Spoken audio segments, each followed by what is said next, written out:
নাবিলা আপু, নায়ক রাজ রাজ্জাকের কোলের মধ্যে আপনি বসা ছিলেন, ছোট্ট পিচ্চি নাবিলা, ওই ছবিটার কাহিনী কি আসলে? আচ্ছা, ওই ছবিটার কাহিনী হচ্ছে যে আমার তো মনে নেই, আমি এত ছোট, আমি প্রবলি 1 বছরের হব। আরেকটা জিনিস আমি অনেক পেজে দেখেছি এই ছবিগুলোর মধ্যে লেখা 80-র শুরুর দশকে, সে 80-র শুরুর দশকে আমার জন্ম হয় নাই, ঠিক আছে? It was late 80s or the mid 80s হবে। 1 বছর 2 বছর বয়স আমার, আমি ঠিক জানি না। আমি যখন একটু বড় হয়েছি, ধরেন 7-8 বছর এরকম, তো তখন অ্যালবামস যখন দেখতাম, তো তখন আমি ছবি দেখেছি। তখন আমার মা বাবা বলেছে যে উনি হচ্ছেন নায়ক রাজ রাজ্জাক, উনি এসেছিলেন সৌদি আরবে, তখন হয়তো উমরা করতে, উমরা হজ করতে।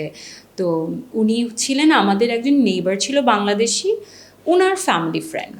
তো প্রবলি ওনার বাড়িতেই উঠেছিলেন। তো ওনার সাথে আমার শুধু ওই ছবি না, আমাদের একসাথে আরও ছবি আছে যেখানে আমি ওই ছবিগুলো দেইনি কারণ ওটা গ্রুপ ছবি, ওখানে আরও মানুষজন রয়েছে বলে। আমরা সি বিচে বেড়াতে গিয়েছি বা অনেক দাওয়াতে আমরা একসাথে আছি, তো সেখানেও আমাদের একসঙ্গে অনেক ছবি আছে। তো আমার তো আসলে স্মৃতি ওভাবে মনে নেই, ছবিগুলোই আমার কাছে স্মৃতি। এবং আমার খুব দুঃখের জায়গাও এটা যে ওনার সাথে আমার পরবর্তীতেও দেশে এসে কখনো দেখা হয়।